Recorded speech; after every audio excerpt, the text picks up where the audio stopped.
இங்க விஜயா ஒரு பக்கம் சிந்தாமணியை கூப்பிட்டு சிந்தாமணி கிட்ட இந்த மாதிரி நீங்க பண்றது எனக்கு சுத்தமா பிடிக்கல, நீங்க யாரை கேட்டு அந்த ஸ்ருதிக்கு பூ சப்ளை பண்ணிட்டு இருக்கீங்க, நீங்க பண்ற விஷயத்த முதல்ல நிறுத்துங்க அப்படின்ற மாதிரி கோவப்பட ஆரம்பிக்கிறாங்க.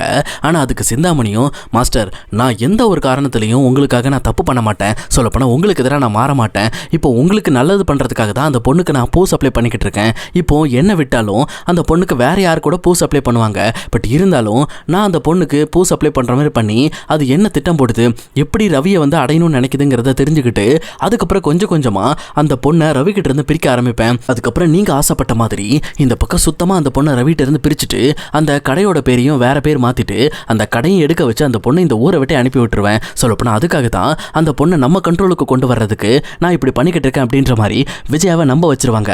ஆனா இதையெல்லாம் பார்த்துட்டு இருக்க பார்வதிக்கு தான் இவங்க தேவையில்லாம பெரிய பிரச்சனை இழுத்து விட போறாங்க. அதுலயும் குறிப்பா சிந்தாமணியும் விஜயாவும் ரொம்ப மோசமான ஆளுங்க, இவங்க ஸ்ருதியோட லைஃப் அழிக்காம இருந்தா சரிதான் அப்படின்ற மாதிரி நம்ம பார்வதியும் யோசிச்சுட்டு அங்கிருந்து கிளம்பிடுறாங்க. அதுக்கப்புறம் வீட்டுக்கு விஜயாவும் வந்துடுறாங்க. மறுபடியும் இங்க விஜயாவை பார்க்கறதுக்காக எப்பவும் போல ஸ்ருதியும் இன்னொரு பக்கம் ரவியும் வராங்க.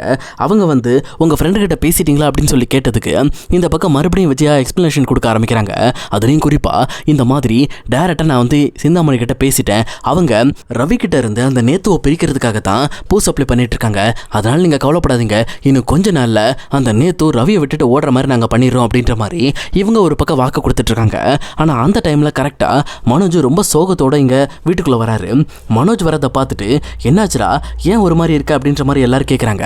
அதுக்கு மனோஜும், எங்கம்மா என் ஷோரூம்ல எனக்கு பெரிய அவமானம் ஆகி போச்சு, இந்த ரோகிணி வந்து என் ஷோரூம்ல எல்லா கஸ்டமர் முன்னாடி என்னை அவமானப்படுத்தி விட்டா அப்படின்ற மாதிரி இந்த பக்கம் இவர் ரொம்ப சோகத்தோட சொல்லிட்டு இருக்காங்க.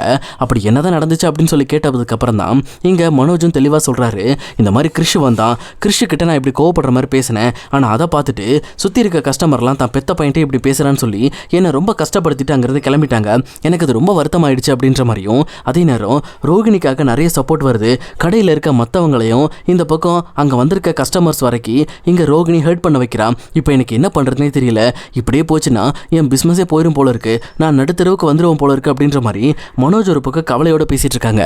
அப்போ இதையெல்லாம் கேட்டுட்டு இங்கே அண்ணாமலையும், டேய் அந்த பொண்ணை ஷோரூம்குள்ளே விடக்கூடாதுன்னு நான் சொல்லியிருக்கேன்ல, மறுபடியும் என்னாச்சு, அந்த பொண்ணு எப்படி ஷோரூம்குள்ளே வந்தா அப்படின்ற மாதிரி கேட்குறப்போ, நீ வேறப்பா நான் என்ன சொன்னாலும் அவள் கேட்க மாட்டேன்றாப்பா, ஏதோ ஒரு திட்டத்தோடையே அந்த ஷோரூமுக்குள்ளே வந்து அவள் நினச்சதை சாஞ்சிட்டு போயிடுறா, அதுலேயும் குறிப்பாக அவள் ஷோரூமுக்கு வர்றது சாதாரண விஷயம் கிடையாது, அவள் உள்ளே வந்தாலே என்னை அவமானப்படுத்துறது, என் கூட இருக்கிற சந்தோஷ் அந்த ஜீவா இவங்க எல்லாரையும் கஷ்டப்படுத்துறதே வேலையை வச்சுட்டு இருக்கா, அவள் பண்ணுறதுனால நாளுக்கு நாள் என்னோட ஷோரூமோட வேல்யூவும் சேல்ஸும் கம்மியாகிட்டே இருக்குது, எனக்கு இப்போ என்ன பண்ணுறதுனே தெரியல அப்படின்ற மாதிரி இங்கே இவர் ஒரு பக்கம் ரொம்ப ஃபீல் பண்ணிட்டு இருக்காரு.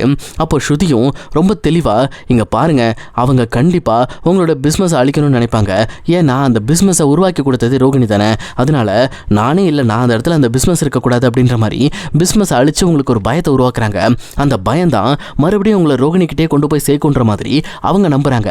ஆனால் நீங்கள் அதை பற்றி யோசிக்காம பிஸ்னஸை பற்றி யோசிச்சுட்டு இருக்கீங்க.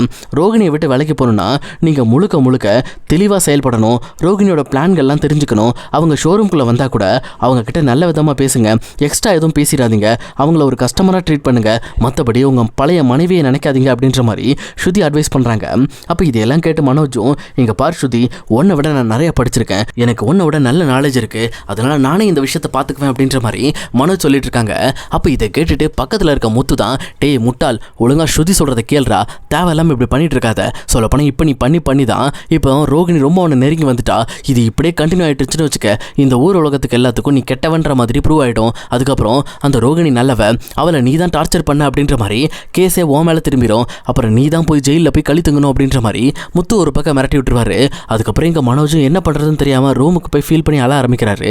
அப்போ விஜயா தான், நீ கவலைப்படாதரா, நான் வரேன், நான் இனிமேல் உன் கூட ஷோரூமில் இருப்பேன்டா, இனிமேல் நீ கவலைப்படாமல் இருக்கிறதுக்கு நான் உன் கூட இருப்பேன் அப்படின்ற மாதிரி விஜயா ஒரு பக்கம் சொல்லிட்டு அவங்க அடுத்த நாள் காலையில் மனோஜ் ஷோரூமுக்கு கிளம்பும் போது விஜயாவும் கிளம்பிடுறாங்க.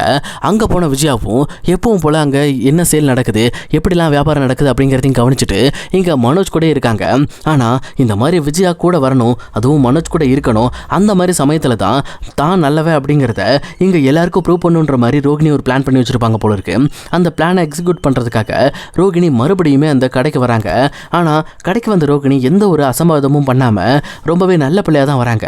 அப்படி அவங்க உள்ளே வரும்போதே விஜயா ரொம்ப கோபத்தோட இந்த பக்கம் கண்ணா பின்னான்னு நம்ம ரோகிணியை பிடிச்சி திட்ட ஆரம்பிக்கிறாங்க. உன்னை யார் இந்த இடத்துக்கு வர சொன்னது?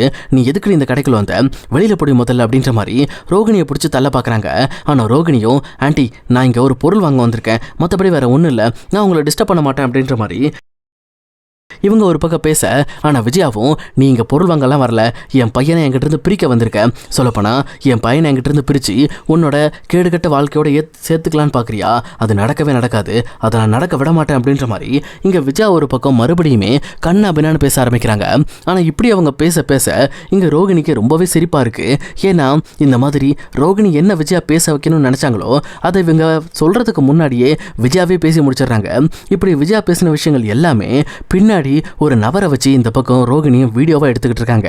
ஆனா இது எதுவும் தெரியாத விஜயாவும் ஒரு கட்டத்துக்கு மேல உள்ள வந்துட்டு இருக்க ரோகிணியை பார்த்து கையை பிடிச்சி இழுத்து முதல்ல வெளியில போ, இந்த இடத்துக்குள்ள நீ வரக்கூடாதுன்னு சொல்லியிருக்கேன், ரொம்ப பெரிய இவ மாதிரி வந்துட்டு இருக்க அப்படின்ற மாதிரி வெளியில இழுத்துட்டு போறாங்க. ஆனா ரோகிணி கொஞ்சம் லைட்டா ஸ்டாங் கொடுக்க இந்த பக்கம் விஜயாக்கு இன்னும் கடுப்பாயிடுது. அவங்க ரோகிணியோட கணத்துல பலார்னு ஒரு அறையை விட்டு ரோகிணியை பிடிச்சி வெளியில தள்ளிடுறாங்க. அப்போ அவங்களும் வெளியில போய் விழுறத அந்த நபரும் வீடியோ எடுத்துடுறாரு. இந்த வீடியோலாம் எடுத்ததுக்கு அப்புறம் தான் விஜயாவும் நம்ம ரொம்ப பெரிய தப்பு பண்ணிட்டோம் போல இருக்கே அப்படின்ற மாதிரி கொஞ்சம் சுயநினைவுக்கு வந்து யோசிக்கிறாங்க. ஆனால் அந்த கேப்பில் அந்த நபர்கிட்ட இருந்து மொபைலை வாங்கின ரோகிணியும் ஓகே அத்தை நீங்கள் ஆசைப்பட்ட மாதிரி என்ன வெளியில் அடித்து துரத்திட்டீங்களா, ஆனால் இப்போ தான் நான் உண்மையான ரோகிணியை உள்ளே வர போகிறேன் அப்படின்னு சொல்லிட்டு இங்கே ரொம்ப கெத்தோட ரெண்டு பக்கம் ரெண்டு அடியாளை வச்சுக்கிட்டு ரோகிணி அப்படியே சிந்தாமணி மாதிரி என்ட்ரி ஆகுறாங்க. இப்போ இவங்களோட என்ட்ரியை பார்த்துட்டு இந்த பக்கம் விஜய் அப்படியே ஷாக் ஆகிடுறாங்க. அப்போ உடனே ரோகிணியை பின்னாடி வந்துட்டு இருக்க அடியாட்கள் கிட்ட கொஞ்ச நேரம் வெளியில் வெயிட் பண்ணுங்க, எனக்கு ஏதாவது பிரச்சனைனா மட்டும் நீங்கள் உள்ளே வந்தால் போதும் அப்படின்ற மாதிரி இந்த பக்கம் அந்த அடியாள்கிட்ட இன்ஸ்ட்ரக்ஷன் கொடுத்துட்டு இங்க ரோகிணி உள்ள வராங்க.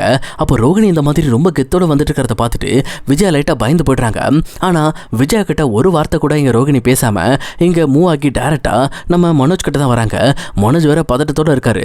அப்போ ரோகிணி மனோஜை பார்த்து என்ன மனோஜ் இந்த மாதிரி நான் உங்க கூட சேர்றதுக்கு உங்க அம்மா ஒருத்தரே போதும், அவங்களே இந்த மாதிரி என்ன அடிக்கிற மாதிரி என்ன டார்ச்சர் பண்ற மாதிரியான வீடியோ ஃபுட்டேஜ்லாம் நிறைய கொடுத்துக்கிட்டே இருக்காங்க. இப்போ அடுத்து வர்ற கோர்ட் ஹியரிங்ல இந்த ஃபுட்டேஜை மட்டும் நான் வந்து கண்டிப்பா சப்மிட் பண்ணனா நான் தான் டிவோர்ஸ் வாங்காமல் நான் கண்டிப்பாக அவங்க கூட சேர்ந்து வாழ்கிற மாதிரி இந்த கேஸில் ஜெயிச்சிருவேன். அதே நேரம் இவ்வளோ நாள் நீங்கள் கஷ்டப்பட்டு போராடினது எல்லாமே வேஸ்ட் ஆகிட்டோம், மறுபடியும் நீ என்னோட கணவனாக தான் இருப்பேன் அப்படின்ற மாதிரி இங்கே இவங்க ஒரு பக்கம் மனோஜுக்கு வார்னிங் கொடுத்துட்ருக்காங்க.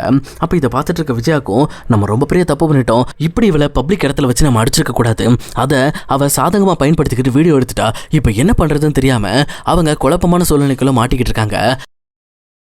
ஆனால் ரோகிணி தான் விஜயாவை பார்த்து இங்கே பாருங்க அத்தை, இதுக்கப்புறம் நீங்கள் என்ன தான் தலையில் நின்று தண்ணி குடித்தாலும் மனோஜை எங்கிட்ட இருந்து பிரிக்க முடியாது, நானும் மனோஜும் ஒன்றா சேர்ந்து வாழ்வோம், எங்களுக்கு குறுக்க நீங்கள் எதிரியாக வந்தீங்கன்னா கூட உங்களையும் நான் வந்து சும்மா விட மாட்டேன், ஜெயிலுக்குள்ளத்தில் ட்ரை பண்ணுவேன் அப்படின்ற மாதிரி மிரட்டுறாங்க.